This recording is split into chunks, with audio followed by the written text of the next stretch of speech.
గౌరవనీయులైన పాఠశాల ప్రధానోపాధ్యాయులు మరియు ఎంఈఓ గారు, వేదికను అలంకరించిన యూటీఎఫ్ నాయకులు మరియు పిఆర్టీయూ నాయకులు, మా కుటుంబ సభ్యులు, ముఖ్యంగా నా సహచర ఉపాధ్యాయులకు నా ఆహ్వానాన్ని మన్నించి ఇక్కడికి వచ్చిన నా స్నేహితులు, బంధువులు,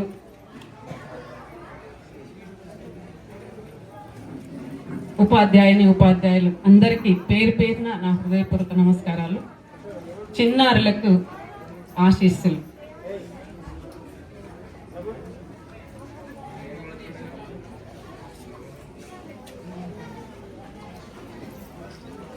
ఎంతో చెప్పాలనుకున్నాను, కానీ మిమ్మల్ని చూస్తే అసలు నాకు మాట ఏమీ రావట్లేదు. I'm very thankful to you all for your felicitation and my super అన్వేషణ. ఈరోజు నా జీవితంలో ఒక ముఖ్యమైన మలుపు. పవిత్రమైన ఉపాధ్యాయ వృత్తి నుంచి 30 సంవత్సరాల తర్వాత ఈరోజు పదవీ విరమణ పొందుతున్నాను. I have mixed feeling about that. నా పిల్లలతోని ఎక్కువ సమయం కేటాయించగలుగుతున్నాననే ఆనందం, నా ఈ పిల్లల్ని మిస్ అవుతున్నాననే బాధతోని నాకు గత నెల రోజుల నుంచి సరిగ్గా నిద్ర లేదు. రాత్రి అయితే అసలే నిద్ర పట్టలేదు. రేపటి నుంచి ఇంకా నాకు స్కూల్కి వచ్చే అవకాశం లేదు, ఉండదు అనే దాన్ని నేను ఊహించుకోలేకపోతున్నా. కానీ తప్పదు ఎవరికైనా. పదవీ విరమణ అనేది తప్పనిసరి వయసు అయిపోయిన తర్వాత.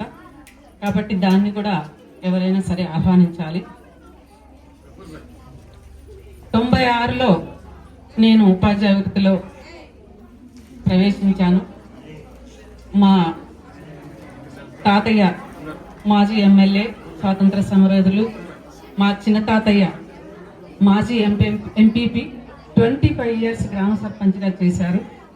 వారిద్దరి స్ఫూర్తితో మా అమ్మమ్మ, స్వాతంత్ర సమరయోధురాలు మా అమ్మ, నాన్న, అన్న, వదినలు మరియు మా ఆడపడుచు వచ్చి ఉన్నారు ఇక్కడికి. ఆడపడుచు వారి హస్బెండ్ లేరు, ఆయన చనిపోయారు. వారు నల్గొండలో ఆల్రెడీ ఎడ్యుకేషన్ డిపార్ట్మెంట్లో ఉండడం మూలంగా వారి సహాయ సహకారాలతోనే ఇక్కడికి వచ్చి ప్రైవేట్ పాఠశాలలో మేమిద్దరము పనిచేశాము. ఇలా మా కుటుంబ సభ్యులందరి సహకారంతో నేను ఈ 30 సంవత్సరాల సర్వీస్ని విజయవంతంగా పూర్తి చేయగలిగానని అనుకుంటున్నాను. నా ఈ 30 సంవత్సరాల సర్వీస్లో అన్ని తీపి జ్ఞాపకాలే, చేదు జ్ఞాపకాలు అసలే లేవు. పాఠశాలలో గడిపిన ప్రతి క్షణం కూడా నాకెంతో మధురమైనది. చిన్నపిల్లలంటే సహజంగా నాకు బాగా ఇష్టం. 8th, 9th, 10th కంటే 6th, 7th పిల్లలంటే చాలా ఇష్టపడతాను. యాజ్ ఏ ఎస్జిటిగా 16 years నేను నల్గొండ మండలంలోని అన్నారం, జీకే అన్నారం, అనంతారంలలో పనిచేశాను. ఆ 2 స్కూల్స్లో కూడా చిన్నపిల్లలు కావడంతో నేను ఎక్కువ వాళ్ళకి నేర్పగలిగాను, అక్షర జ్ఞానం నేర్పగలిగాననే సాటిస్ఫాక్షన్ నాకు బాగా ఉండింది. అక్కడ ఉన్నటువంటి జీకే అన్నారంలో టీచర్ వచ్చారు. అప్పటి నుంచి ఇప్పటి వరకు నేను పనిచేసిన 3 పాఠశాలల ఉపాధ్యాయులతో నాకు ఎంతో అనుబంధం ఉంది. నేను జాయిన్ అవ్వడానికి వెళ్ళినప్పుడు ఇక్కడ కూర్చున్న ప్రభావతి మేడమే ఉన్నారు అక్కడ. అప్పటి నుంచి ఇప్పటి వరకు కూడా వారితో అనుబంధం ఉంది. ఆ తర్వాత అనంతారంలో కూడా అంతే. తమ్ముడు రఘునాథ్ రెడ్డి సార్ని నేను ఎంతో ఆత్మీయంగా తమ్ముళ్ళ భావించాను. అక్కడ భిక్షంగౌడ్ సార్ ఆధ్వర్యంలో ఇంచుమించు ఇక్కడ ఉన్నట్లే, మన పాఠశాలలో ఉన్నట్లే ఉండేది. లయన్స్ క్లబ్ వారి సహాయ సహకారాలతో ఇలా మీటింగులు అలా గడిచేది. సారు అప్పటికి మండల్ లీడర్ కావడం వల్ల అక్కడ ఉన్నటువంటి ఉపాధ్యాయులు అందరితోనూ కూడా ప్రేమగా మెలిగాను. అందరూ కూడా నాకు సహకరించారు. ఆ తర్వాత కురంపల్లిలో నేను 12 years స్కూల్ అసిస్టెంట్గా పనిచేశాను. అక్కడి నుంచి నేను మర్చిపోలేని పిల్లలు ఒక 2 ఉన్నారు. ఒక అమ్మాయి, ఒక అబ్బాయి. గవర్నమెంట్ స్కూల్లో ప్రైవేట్ పాఠశాలలో కంటే ధీటుగా లాస్ట్ ఇయర్ అబ్బాయి 555 మార్క్స్తో 560 ఆర్ 580 మార్క్స్తో ఐఐటి బాసర్లో సీట్ని కూడా వదులుకొని ఇప్పుడు హైదరాబాద్లోని వేరే కాలేజీలో ఇంజనీరింగ్ చేస్తున్నాడు.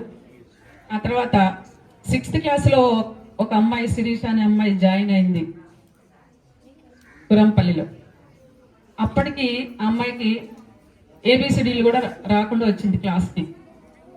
తర్వాత ఎవరికైనా మనం టీచర్లు నేర్పుతాం, గుర్రాన్ని మనం చెరువు దగ్గరికి మాత్రమే తీసుకెళ్ళగలుగుతాం, నీళ్లు బలవంతాన తాపించగలమా? లేదు కదా. సో బూస్టింగ్ టీచర్స్ నుంచి వస్తే పిల్లలు కష్టపడి దాన్ని నెరవేర్చుకోవాలి. అలా ఆ అమ్మాయి ఈరోజు పీజీ అయిపోయి హైదరాబాద్లో ఒక సంస్థలో జాబ్ చేస్తుంది. అలా ఆ ఇద్దరు పిల్లలతోనే నాకు ఇప్పటికి కూడా టచ్లో ఉన్నారు. ఎవరైనా సరే మనం ఒక మొక్క నాటితే ఆ మొక్క వటవృక్షం అయినప్పుడు ఎలా మనం సంతోషపడతామో, పిల్లలు కూడా అంతే. చదువు చెప్పిన పిల్లలు విజ్ఞానవంతులైనప్పుడు ఆ టీచర్కి కూడా అలాంటి హ్యాపీనెస్సే ఉంటుంది. మీరందరూ కూడా ఇక్కడ ఉన్న వాళ్ళందరూ కూడా అలాగే ఉండాలని ఆశిస్తున్నా. ఆ తర్వాత 2024లో నాకు ఈ పాఠశాలకు వచ్చే అదృష్టం దక్కింది. అంతకు ముందే మా సార్ ఇక్కడ, మా హస్బెండ్ ఇక్కడ 9 years, ఆల్మోస్ట్ 2005 to 13 year వరకు ఇక్కడ పనిచేశారు. 2024లో నేను ఈ పాఠశాల అంతకుముందు ఎప్పుడు నేను చూడలేదు. ఈ పాఠశాలలో అడుగు పెట్టగానే ఈ చెట్లు, ఈ వాతావరణము, ఇంత పెద్ద స్ట్రెంత్, ఇంత పెద్ద టీచర్ స్ట్రెంత్ అన్నీ చూసి నాకు అసలు చాలా ఆశ్చర్యం వేసింది. ఎందుకంటే నేను పనిచేసిన 3 స్కూల్స్ కూడా చాలా చిన్న స్ట్రెంత్ స్కూల్స్, గ్రౌండ్ కూడా ఇంత లేకుండా ఉండేది. అలా ఈ పాఠశాలలో అడుగుపెట్టిన వేళ విశేషం. ఇక్కడ మంచి ప్రధానోపాధ్యాయులు, అనునిత్యం పాఠశాల కోసం మాత్రమే తప్పించే హెడ్ మాస్టర్ అండ్ ఉపాధ్యాయులు. As a school assistant English, I'm very proud of worked with Antony sir and Lohith sir. ఇక్కడ ఒక 3 యంగ్స్టర్స్ ఉన్నారు.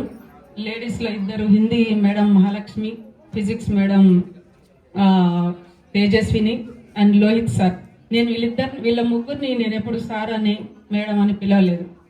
నా పిల్లల్లాగానే ఏంట్రా అదిరా ఇదిరా అనే పిలిచాను.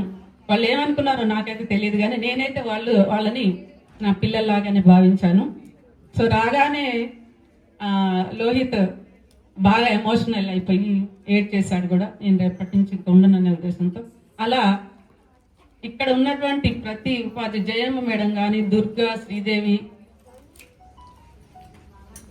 అందరూ ప్రతి ఒక్కళ్ళు, యాంటోనీ సార్, తెలుగు సార్, చిన్ని శ్రీనివాస్ సార్, గఫూర్ సార్, ప్రతి ఒక్కళ్ళు మర్చిపోలేని ఈరోజు ఇంత అట్టహాసంగా. నేను వీళ్ళు జస్ట్ పిల్లలు 4 days నుంచి మాత్రమే వీళ్ళు కల్చరల్ ప్రోగ్రామ్స్ లో ప్రాక్టీస్ చేస్తున్నారు. నేను ఒకరోజు 7th క్లాస్లోకి వెళ్ళబోయాను, డాన్స్ ఎట్లుందో చూద్దామని. పిల్లలు నన్ను లోపలికి రానివ్వలేదు. లేదు మేడం, సర్ప్రైజ్ చేస్తాం మిమ్మల్ని, మీరెవ్వరూ చూడొద్దని. ఈరోజు అసలు వచ్చిన బంధుమిత్రులందరికీ కూడా, టీచర్స్ అందరు కూడా ఇంకా రాలేదు, పిలిచిన వాళ్ళందరూ. ఎందుకంటే కొంతమంది నాతో పనిచేసిన టీచర్స్ అందరినీ పిలిచాను. వాళ్ళందరూ స్కూల్కి వెళ్ళారు. బయోమెట్రిక్ ఉండబట్టి వాళ్ళు అయిపోయిన తర్వాత వాళ్ళు హాజరవుతారు కాబట్టి వాళ్ళు మిస్ అయిపోయారు ఈ ప్రోగ్రామ్ అంతా కూడా. ఈ కల్చరల్ ప్రోగ్రామ్స్ అరేంజ్ చేసిన మహాలక్ష్మి మేడంకి నిజంగా హ్యాట్స్ ఆఫ్. అంత బాగా పిల్లల నృత్య ప్రదర్శన ఆకట్టుకుంది. నేను టీచ్ చేసే పిల్లలతోనే మాత్రమే 6th, 7th పిల్లలు అండ్ 9th, 8th పిల్లలతోనే చేపించారు. చాలా బాగుంది.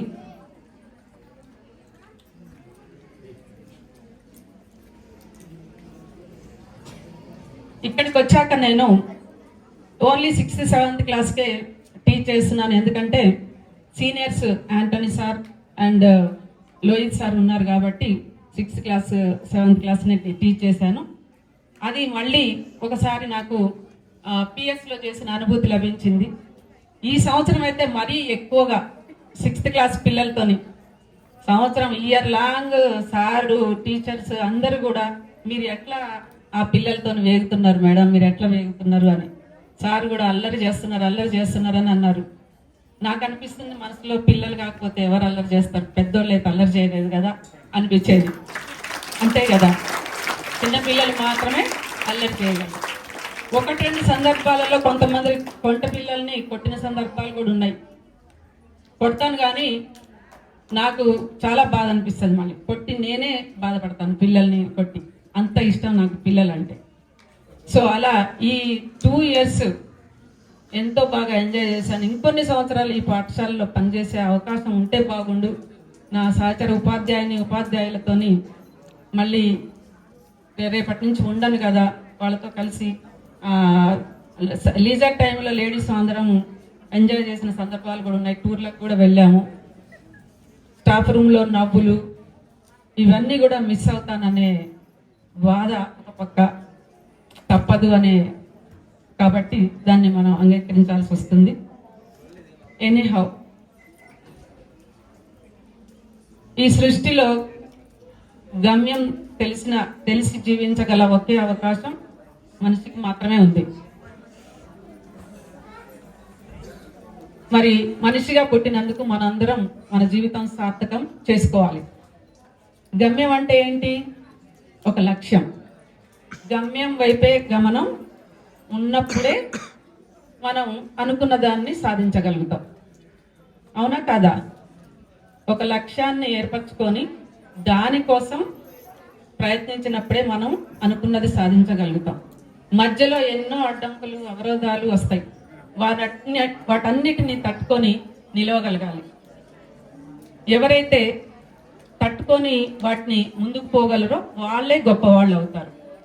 వాళ్ళే ఒక టీచర్ కావచ్చు, ఒక యాక్టర్ కావచ్చు, ఒక ఆర్మీ ఆఫీసర్ కావచ్చు, ఒక సైంటిస్ట్ కావచ్చు, ఒక ఇంజనీర్ కావచ్చు. ఏదైనా సాధించాలంటే పట్టుదల, ఓపిక, ఇవన్నీ కూడా లక్షణాలు, క్రమశిక్షణ, ఇవన్నీ ఉంటేనే అనుకున్నది సాధించగలుగుతాం. బలహీనతల్ని బలంతో జయించాలి, అప్పుడే ముందుకు పోగలుగుతాం. ఇవన్నీ ఉండాలంటే ఎంతో పట్టుదల ఉండాలి, క్రమశిక్షణ ఉండాలి.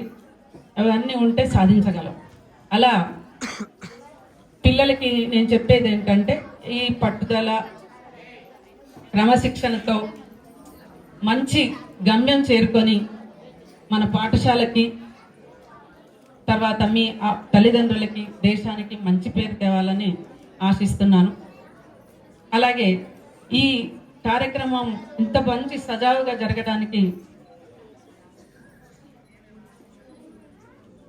సహకరించిన ప్రధానోపాధ్యాయులు, మా పాఠశాల ప్రధానోపాధ్యాయులు గఫూర్ సార్ గారు, చిన్ని శ్రీనివాస్ సార్ గారు, యాంటోనీ సార్, ఒక్కొక్కళ్ళ పేరుగా అందరూ, ప్రతి ఒక్కళ్ళు, మహాలక్ష్మి మేడం, లోహిత్, అందరూ కూడా 4 రోజుల నుంచి ఎంతో శ్రమపడి ఈ కార్యక్రమం ఇంత సజావుగా జరగడానికి కృషి చేస్తున్నారు. అందరికీ పేరున నా ప్రత్యేక కృతజ్ఞతలు తెలియజేస్తున్నాను. ఈ సభాముఖంగా నా సహచర ఉపాధ్యాయులందరికీ కూడా, ప్రధానోపాధ్యాయులు గారికి, పిల్లలందరికీ కూడా నా ఆశీస్సులు. మంచి ఫ్యూచర్ ఉండాలని ఆశిస్తున్నాను. అలాగే ఇక్కడికి వచ్చినటువంటి ఉపాధ్యాయులు ఇంకా రాలేదు, వాళ్ళందరూ ఇంకా టైం కాకముందలే మన కార్యక్రమం అయిపోతుంది. హాఫ్ డే కాబట్టి ముందు పెట్టుకున్నాము. వాళ్ళు స్కూల్కి వెళ్ళి వచ్చి లేట్ అవుతుంది. నా సహచర ఇక్కడ ఉపాధ్యాయులందరూ కూడా, I wish you all to success in your professional life.